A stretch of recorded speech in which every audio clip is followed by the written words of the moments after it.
కానీ మనం ఈ దిగుబడిని ఇంకా పెంచుకోవాలంటే కొన్ని నూతన పద్ధతుల్ని కూడా ఆచరించాల్సిన అవసరం ఉంది. ఇందులో ముఖ్యమైనది జీవన ఎరువుల వాడకం. ఎందుకంటే ఎక్కువగా రసాయనిక ఎరువులు తరచుగా వాడుకుంటూ వెళ్ళడం వలన నేల ఆరోగ్యం అనేది చాలా మటుకు క్షీణించిపోయింది.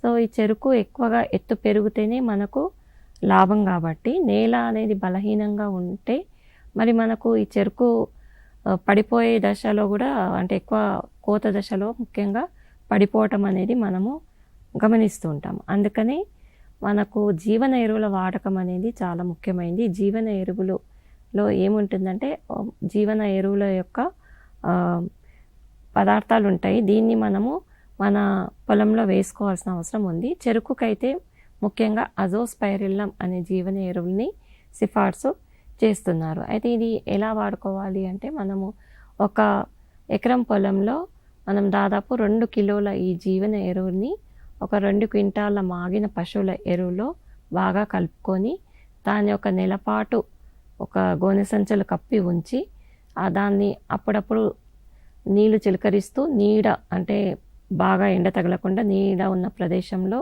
ఈ రకంగా మనం దీన్ని పెంపొందించుకుంటూ ఒక నెల తర్వాత మనం ఇటువంటి జీవన ఎరువుని ఆఖరి దుక్కిలో వేసుకున్నట్టయితే నేలలో పోషకాలు పెరుగుతాయి. అలాగే కొన్ని హార్మోన్ల సంఖ్య కూడా పెరిగి పంటకు లభ్యం కాని స్థితిలో ఉన్నటువంటి కొన్ని పోషకాలు కూడా లభ్యమవుతాయి.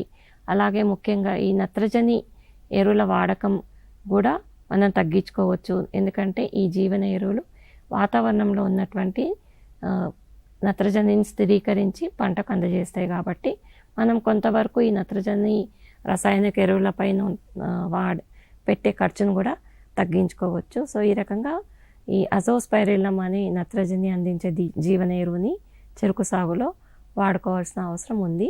అలాగే మన తెలంగాణ రాష్ట్రంలో మనం దాదాపు ఏ జిల్లాలో చూసుకున్నట్టే అయినా సరే భాస్వరం అనేది ఎక్కువ మోతాదులో నేలలో ఉంది.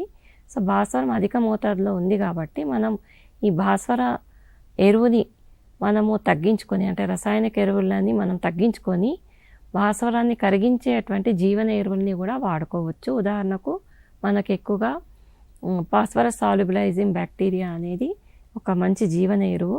ఇది మనం పొలంలో వేసుకున్నట్టయితే ఏదైతే మనకు లభ్యం కాని స్థితిలో భాస్వరం నేలలో ఉందో అది మొక్కలకు లభ్యమయ్యే విధంగా ఈ భాస్వరం కరిగించే జీవన ఎరువు మొక్కలకు దోహదపడుతుంది. కాబట్టి మనము అజోస్పైరిల్లంతో పాటు చెరుకు సాగులో ఈ భాస్వరం కరిగించే జీవన ఎరువుల్ని కూడా వాడుకోవాల్సిన అవసరం ఉంది.